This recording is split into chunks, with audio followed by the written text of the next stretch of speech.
Hey y'all, it's your girl Lenita Harris here, and today we're going to be talking about Take Me As I Am and what that really looks like. Let's talk about it. It's never too late for you to embrace who you are. It's never too late to embrace who you were designed to be. So there's this popular train of thought that seems to have really been heightened in like the last few years, and it's centered around self-appreciation, right? And I get it for sure, but low-key, in my social media circles, I'm noticing that a lot of that type of talk is coming from people who are typically difficult to deal with. Like, not difficult for a couple people, but like most people who interact with them for any length of time would be like, what's the matter with that person? You know what I mean? Raise your hand out there if you know somebody that's like that. And so these are the types of things that those people say. I'm not changing for nobody. I love who I am. And if anybody got a problem with it, they can just hit the door. This is just who I am.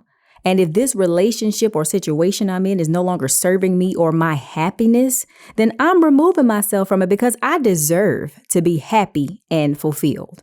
Right? How many of you out here have heard these types of things? How many of you out here have said those types of things, right?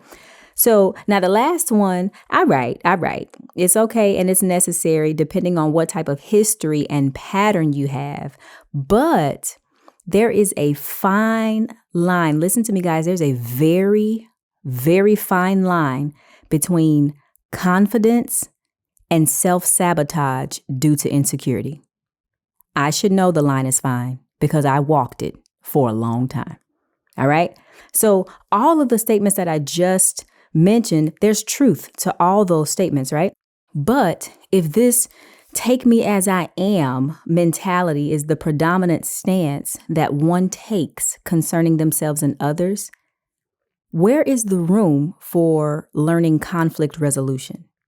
You know, conflict resolution is not learned without experiencing adversity. And likewise, growth cannot be achieved without experiencing adversity. So it's important to realize here that adversity is neither positive or negative. It just is. It's just a thing, and it has no value by itself. It just exists. And people that encounter it, people assign the value based on their individual experiences and personal outlooks based on how they were affected by it. Let me illustrate what I mean. Years ago, someone told me a story of perspective, and here it is. So there was a Chinese farmer who got a horse, and the horse soon ran away, and he was telling his neighbor about it, and the neighbor said, "Oh man, that's bad news. Sorry to hear that." And the farmer replied, good or bad, who can say? So eventually the horse came back and brought another horse with him. The neighbor said, "Oh man, that's good news." The farmer again replied, good or bad, who can say? So the farmer then gave the second horse to his son, who, while he was riding it, got thrown from it and badly broke his leg. Now that same neighbor said, "Dang, that's bad, man. Bad news, bro. Sorry." The farmer replied, good or bad, who can say? A week or so after that, the emperor's men came to take every able-bodied young man to fight in a war. And the farmer's son happened to be spared. Why? Because he was in recovery. So the neighbor said, "Oh man, that's such good news." And the farmer again replied, good or bad, who can say? Now, there are many great nuggets and questions to be pulled from that one parable. Like, why is the neighbor so fickle? And why is the farmer so steady? Why was the farmer able to be so unbothered? And how was he able to keep such an open mind? Had the farmer experienced so many ups and downs in life that he was really numb to the feeling? And what I'm perceiving as unbotheredness is really just numbness.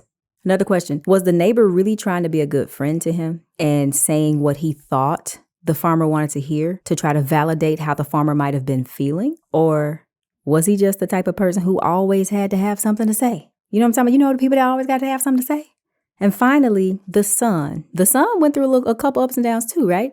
But what would the son's life have been like if instead of the open-minded father rearing him, the person that was rearing him was the neighbor whose outlook changed based on the circumstances? What would the son's life look like? See, that's how deeply I go into stuff. So here's the moral of the story. No man is an island unto himself. I have a grandmother that says that all the time. And there are people that are connected to you who will be directly and indirectly affected by your outlook on things. So some questions for you. Is your outlook and most importantly, your actions more of an aid to people or a weight? Is your outlook and actions more of an aid to you or a weight to you? When you look in the mirror, do you love what you see? Do you like what you see? Do you like what you think about yourself? If you do, then great. But if you don't, then perhaps if you're the person out there that's listening to this, that has that take me as I am stance, perhaps the reason you take that predominant stance of wanting others to take you as you are is because you don't accept yourself. You don't take yourself as you are. And you want someone to love you, all of you, even and especially your flaws, because you don't love all of you and you just want to feel loved. So let's talk briefly about insecurity, because that's what that last one just tapped on there. Insecurity also is neither good or bad, guys. It just is. It's just a tool. It's just something, okay? And any of us at any given point can feel or be insecure based on our circumstances. Many of us were in friendships and have been in friendships or relationships for a long time because we were insecure in some type of way. And being with that person helped us to feel differently about ourselves. And sometimes, guys, to be honest, come on now, let's just all be honest. Sometimes that insecurity is what keeps us holding on to someone when logic and all kinds of other things say to let go. And here's what's interesting. Even though it may be our insecurity that keeps us holding on to someone and keeps us being there for someone, the person that's on the receiving end of that may not even sense that insecurity at all. They may just be like, dang, this person really loved me. And they can feel loved and valued even if they're not reciprocating that to you in a way that you desire. Insecurity can cause us to put up with so much stuff, even things that are potentially harmful for us. Now, what's my point saying all this stuff about insecurity? Am I telling you that you should try to eradicate insecurity from your life? No. I'm not saying that at all. I'm just saying that even insecurity has its place, because everything has a place and a function to accomplish a goal, which is why Romans chapter 8, verse 28 can be so. All things work together for the good. It just depends on how you look at it. Now, let's talk growth. We are not ever going to experience growth, ever, hear me, without adversity. Now, true, some people can be completely destroyed by some levels of adversity, but that does not change the fact that we all need to experience it to grow. And what matters is how you cope and deal with the adversity when it comes. See, I was having a conversation with someone recently, and she was telling me about her experience with someone. A while into listening, I said, wow, man, this person really sounds like a butthole.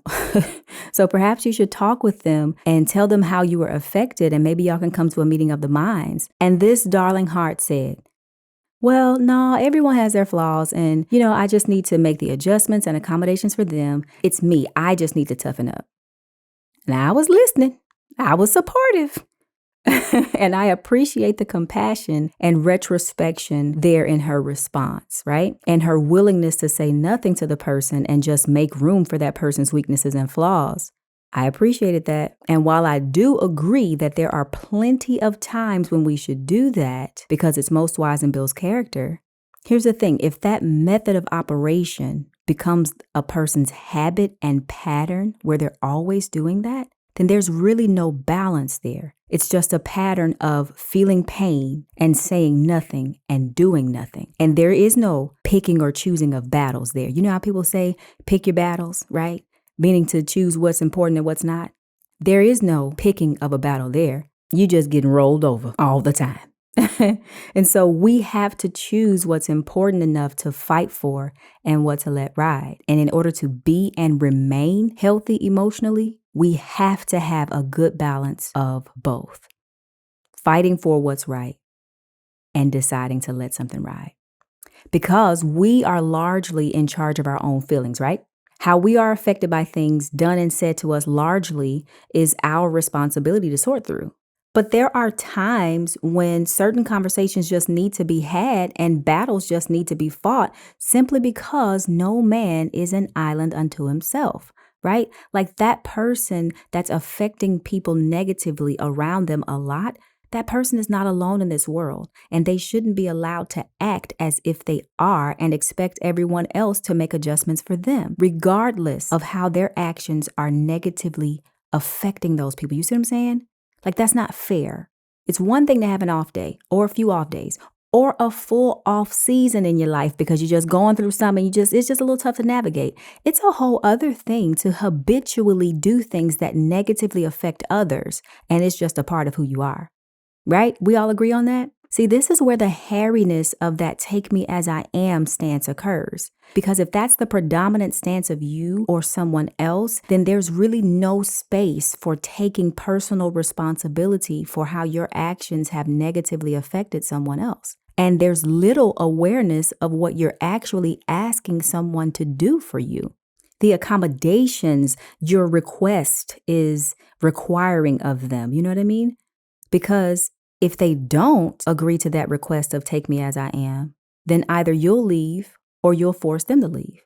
So we must be willing to have these conversations and to be open-minded in these conversations with each other and be willing to not bring our defenses in, which basically manifest as reasons or justification of why an action was committed in the first place, right? We must be willing to hear the negative ways that people are affected by our actions and then take responsibility for our actions, not their feelings, right?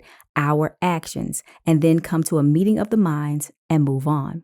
We each need to just listen to each other's rationale and reasoning through the ears of compassion and try our best to remember those moments so that when the next situation arises with similar circumstances, we can each make different choices so that we can best help each other and grow in our relationship. See, that is conflict resolution. And it takes all parties involved to work together to achieve a prevalent, peaceful atmosphere and healthy relationship.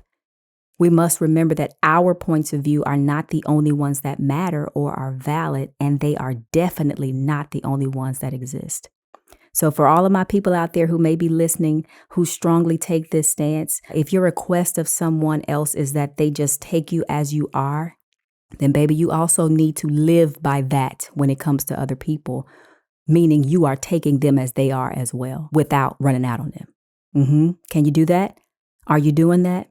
And here's 2 more questions for you to ponder. Are you adding to people more than you're subtracting from them? Are you giving more often than you're looking to receive? Now, you won't have to look very far to determine that. You could just look at your circle. If you find that more often than not, you keep acquiring friends and the people that you already got just there, they ain't trying to go nowhere, they don't want to. If you are that person, then you're definitely adding more to people than you're subtracting. But if you find that more often than not, people are always leaving you and it seems hard for you to keep friends, then baby, the proof is in the pudding. You are subtracting from people more than you're giving to them, and it shows in that pattern. But listen, fear not. If you are the person that's subtracting more, you can always become the person that's giving more, because as long as there is breath in your body, you have the opportunity to grow and make changes. Guys, listen, the bottom line is we need each other. We need relationships with other people to grow and to develop, to share and to love and feel loved. And there may come a point in time in your relationship with a person where it no longer serves you. And nobody but you is going to be able to make that decision of whether you're going to stay or leave. My only encouragement to you is for the relationships and bonds with the people that you truly value. Man, don't just walk away or send them away from you unless or until you can say with absolute certainty that you've employed every conflict resolution tactic you know how, and you did everything that you could. If that's the case, then baby, walk away with your head high and your heart free, knowing that everyone has their own journey. And perhaps that juncture was just where y'all's needed to part. And it doesn't mean that you'll never come back around to each other, or it could mean that. Just do your best to make sure that if y'all do ever come back around to each other, there will be nothing but a tangible love between the two of you, or at the very least, respect. I'll leave you with this. Ephesians chapter 5, verse 15 in the NIV version. Be very careful in how you live, not as unwise, but as wise. Because Romans chapter 14, verse 7, also in the NIV. For none of us lives for ourselves alone, and none of us dies for ourselves alone. My dear friends, no man is an island unto himself. Thanks so much for tuning in to another episode of Let's Talk About It, the Gray Area, and I'll see you next week, same time, same place. You can